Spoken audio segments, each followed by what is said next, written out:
Welcome to the Speak to Influence podcast. I'm Karen Sachs. Tonight, we're going to talk about something that happens to a lot of very smart, very capable people. You've got all kinds of experience, you're great at what you do, you've got a degree, people depend on you, and yet other people are the ones who are being invited to the big meetings. Other people are getting their opinions asked. They're invited to leadership opportunities. And meanwhile, you're sitting there more capable than them, and still you're not getting the same opportunities. That's because you're following something that is very old school. When we started working many years ago, things were different.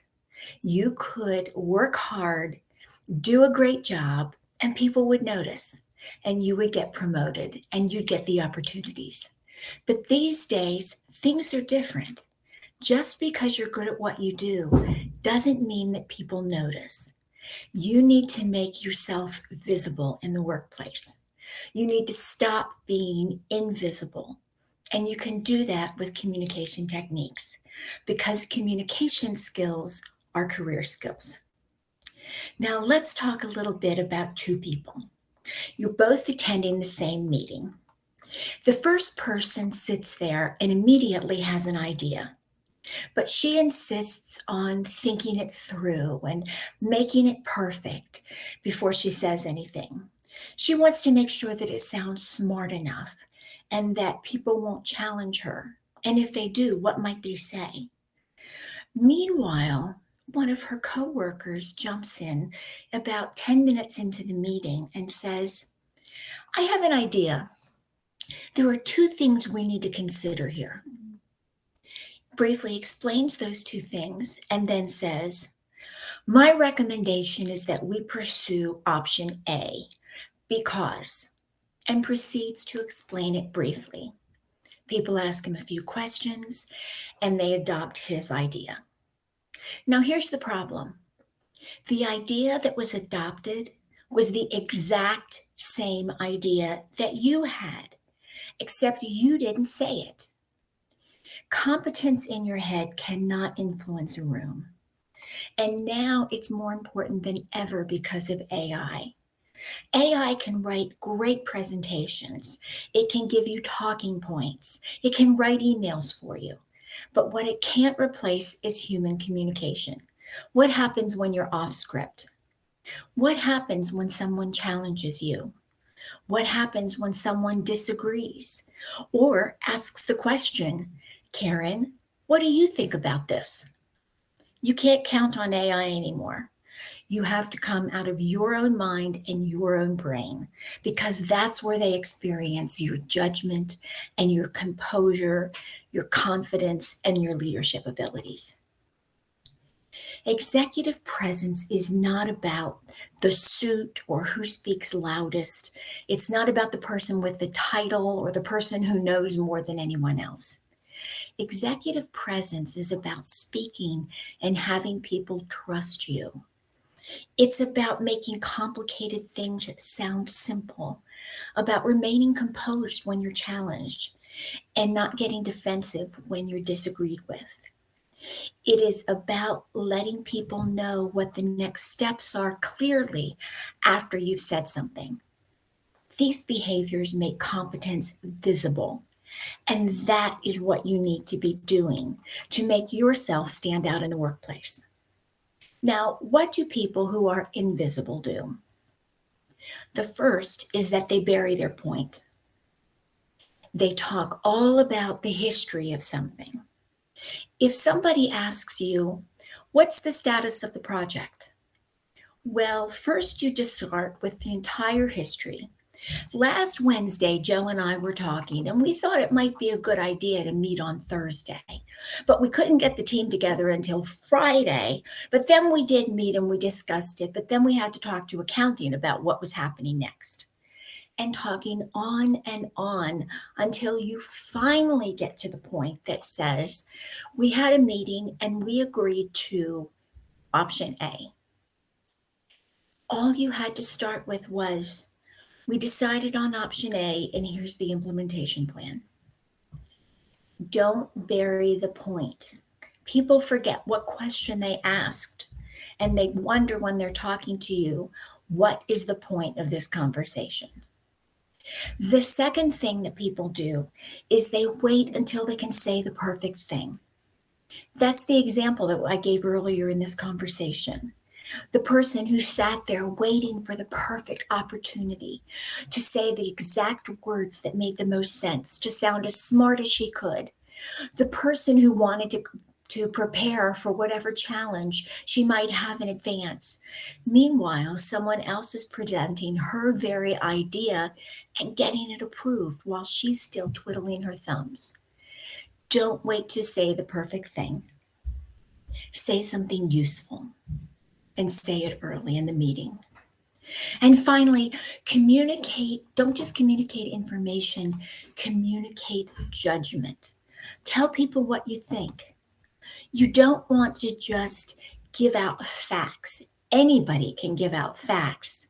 What you want to do is decide what you're going to say and then share your opinion about it. Make yourself visible by showing that you have good judgment in discussions.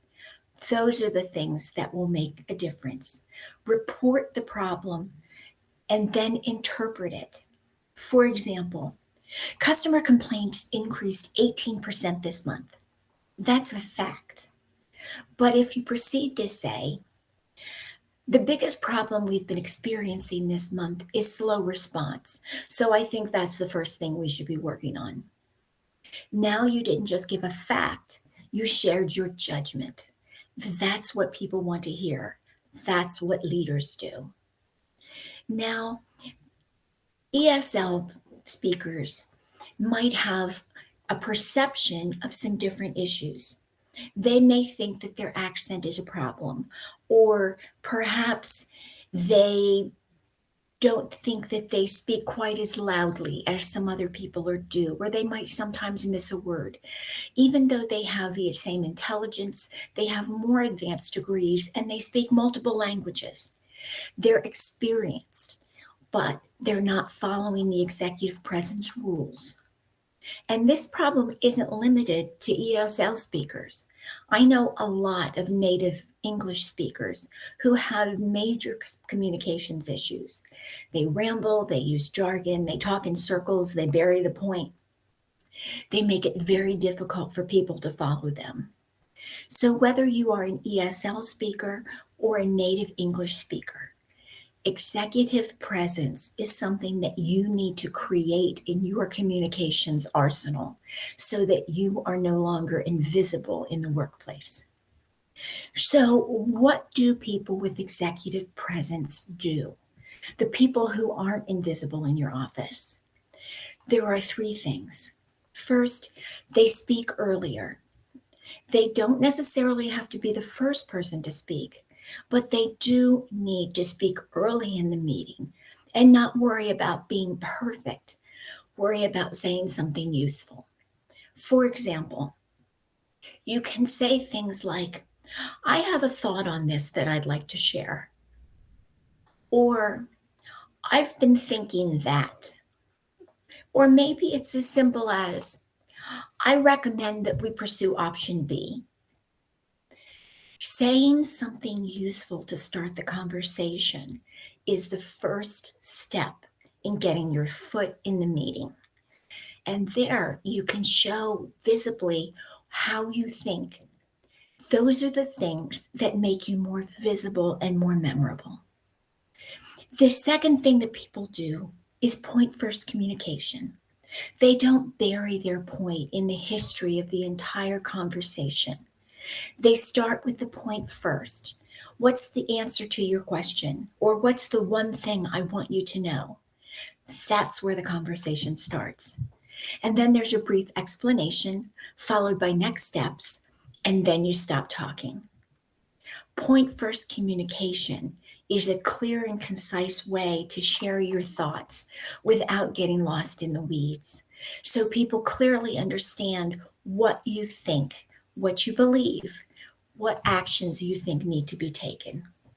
And finally, they give people their judgment. They tell people what matters, why it matters, and why it's important to them, and what you think about it.